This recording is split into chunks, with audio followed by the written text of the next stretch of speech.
नमस्कार मित्रों, जय सिया राम, हर हर महादेव। मैं आचार्य सम्राट शुक्ला आज आपको तंत्र क्रिया के विषय में बताऊंगा।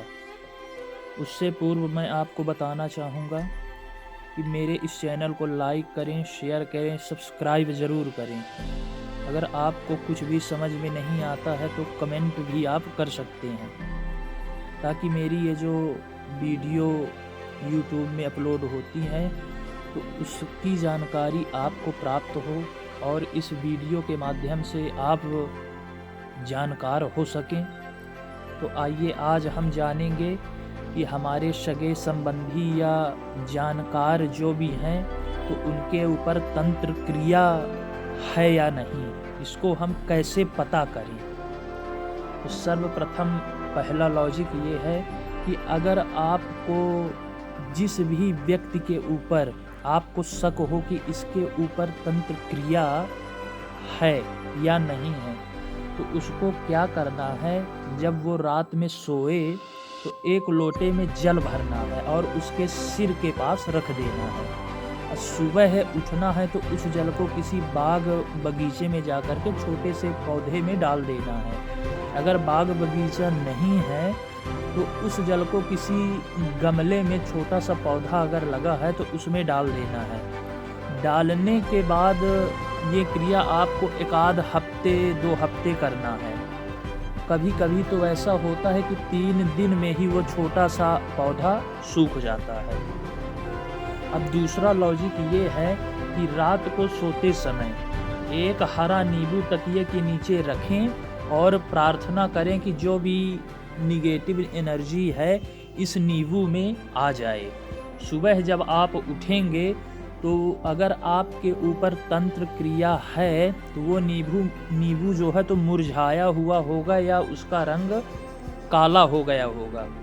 तीसरा लॉजिक, यदि बार बार आपको घबराहट हो रही है, पसीना आने लगता है, हाथ पैर शून्य हो जाते हैं, आप डॉक्टर के पास जाते हैं तो आपकी रिपोर्ट नॉर्मल आती है, तो ये आप समझ लीजिए कि आप जो है तंत्र क्रिया के शिकार हो चुके हैं। अब चौथा लॉजिक ये है कि आपके घर में अचानक अधिकतर बिल्ली, सांप, उल्लू, चमगादड़, भंवरा आदि घूमते दिखने लगे तो समझ लीजिए आपके घर पर तंत्र क्रिया हो रही है। पांचवा लॉजिक, आपको अचानक भूख लगती है लेकिन खाते वक्त आपका मन खाना खाने का नहीं करता। भोजन में अक्सर बाल या कंकड़ आने लगते हैं। घर में सुबह या शाम मंदिर का दीपक जलाते समय वाद विवाद होने लगे या बच्चा रोने लगे। घर के मंदिर में अचानक आग लग जाए। घर के किसी सदस्य की अचानक मौत हो जाए। घर के सदस्यों की एक के बाद एक बीमारी आना। घर के जानवरों में जैसे गाय, भैंस, कुत्ता अचानक मर जाना। शरीर पर अचानक नीले रंग के निशान बन जाना। घर में अचानक गंदी बदबू आना। घर में ऐसा महसूस होना कि कोई हमारे आसपास है लेकिन वो दिख नहीं रहा है। आपके चेहरे का रंग पीला पड़ना, ये भी एक कारण हो सकता है। और एक लॉजिक और है, घर के अंदर या बाहर नींबू, सिंदूर, राई, हड्डी आदि की सामग्री बार बार आपको मिलने लगे।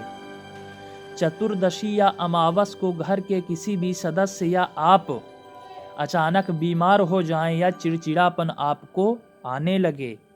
घर में रुकने का मन आपका एक भी न करे। घर में आते ही भारीपन आपको लगने लगे।